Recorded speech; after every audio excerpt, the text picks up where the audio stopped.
Hello mga ka-auntie ko!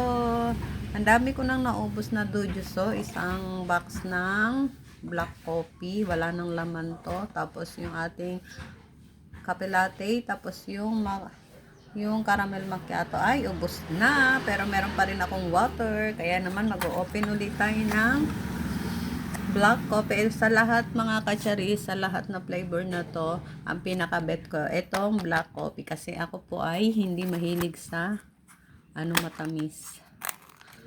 Kaya naman, morning, magtitimpla ulit tayo. Ganito yung kanyang packaging ng ating black coffee.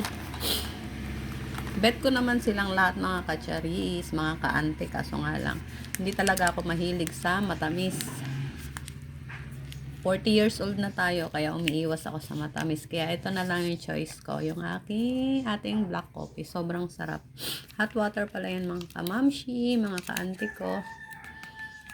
Every morning ako umiinom nito.